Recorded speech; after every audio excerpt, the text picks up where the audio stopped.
Shimon Shamila to you this evening.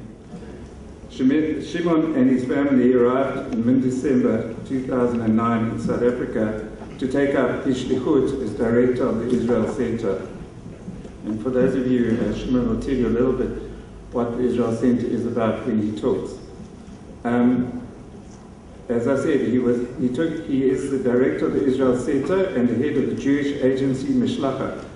And in other words, he is in charge of people who have come out from Israel to work for Israel in terms of Israel's interests. Shimon has been on shlichut all over the globe, including America and the UK. After finishing his military service in the Golani Brigade, and Shimon currently is now captain of the IDF Reserve Forces, he has managed non-profitable organizations, including a charitable NGO providing education and nourishment for needy families in the Negev, and fundraising for an NGO assisting Ethiopian Olim. Shimon spent the last 4 years as a director of Partnership 2000 project in the Eastern Negev, working together with Jewish organizations in New Jersey and Delaware. Just to say a few words about the Israel Center. So I'm also a shaliach sent here by the Jewish Agency. The Israel Center is dealing with 3 major things. One of them is Aliyah, making sure that those Jews people who are eligible to make Aliyah can make it to Israel, not just to bring them to Israel, also to make sure they can make it there, they can be happy there. That's one of the major things that we do. The second thing is to assist and promote Jewish Zionist education all over South Africa. The last thing would be to promote partnership with Israel in many ways. I'm happy to be here amongst friends today, Jews and non-Jews. It's wonderful to be here. I was inspired by the words of Prince Buthelezi. I know that being here for a year and a half now, the relationship between the South African government and the State of Israel, the Israeli government, are not amazing, to say the least. But I think that in the hearts of millions of South African, Israel is very important to them. And I can see that.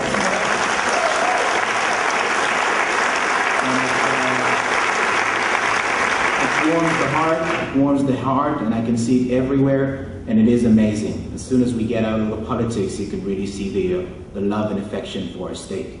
There's really an unprecedented event which is currently happening in the world, happened and is happening in the world. Some people call it the Arab Spring. Some people might call it the Arab Winter. We're not sure yet. Beginning in Tunisia, going on to Egypt, Libya, Bahrain, Yemen, Syria, and some other Arab countries. If we really try to think of the reasons who brought up this so-called Arab Spring, we can look at a few factors. We can identify issues like poverty, cost of living, corruption issues, lack of freedom, lack of civil rights. You can see that in most of these countries there's a very small group of people controlling a very big group of people, minority controlling the majority. We can see that in many of those countries the minority group enjoys living in luxury, having everything they need, enjoying life, while the rest of the people, some of these countries are very rich, but we can see that the rest of the population is not really benefiting from this richness. We can also see that because of technology, many people today, all over the world, simple people, poor people, rich people, everybody is exposed because of the internet. Everybody is exposed to everything. So if 20, 30 years ago you could hide what's happening in the world, you can't really do that anymore. The population is exposed to everything which is happening, and they can see other things and other ways of life. And unfortunately, they're exposed to it, but they don't benefit it. So I think these are the major things which we can identify that actually brought the Arab Spring. We know that we're not exactly sure how this is going to end, but we know already that over 55,000 people lost their life, unfortunately, in the Arab world, mostly in Libya. We know that in some of those countries, Libya, we saw what happened. Tunisia, we know they had an election. Egypt, we know that some of these countries have already shifted or already changed their regimes. There's one thing which is certain. Everything else is uncertain. We know there's uncertainty. We don't exactly know what's going to happen. We also know another thing. We know that there's one place which is an island of stability, and that is Israel, and I'm going to talk about it in a second.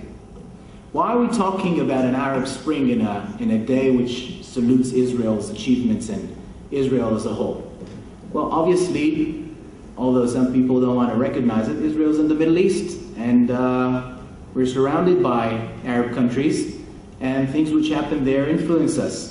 Some of them influence us in a direct way, some of them influence us in an indirect way. For many, many years, we've been told that the problem of the Middle East, the major issue, the things that causes all the wars and all the problems in the Middle East is the conflict that Israel has with its Arab neighbors. That is the major thing. Everybody's talking about it. The world is talking about it. The Arab countries, the Western countries. That is the major problem. Israel and its conflict with its Arab neighbors, that's causing war. It's causing problems in the Middle East and in the world. Has any one of you seen an Israeli flag being burned in one of these Arab uprisings? Has any one of you seen a poster saying Zionism is horrible and let's kill I don't know who in these Arab Spring? No. The answer is no. So the entire Middle East is in turmoil, but it has nothing to do with Israel. How amazing. All these people are uprising and they're not happy. But they're not happy not because of Israel, they're not happy because of their own rulers. And how incredible is that? And I think that if there's one major thing that we can learn and we can see about this Arab Spring is the fact that the unhappiness and the fact that the Middle East is in turmoil has absolutely nothing to do with Israel. Israel sits there quietly. Israel has an Arab population. Israel has a Jewish population. All around them, they revolt. Israel is quiet. Why is Israel quiet? Very easy. The Israelis, Arabs, Jews, Muslim, Christian, everybody enjoy political freedom, enjoy freedom of speech, enjoy freedom of press. Israel's economy is booming, it's prospering.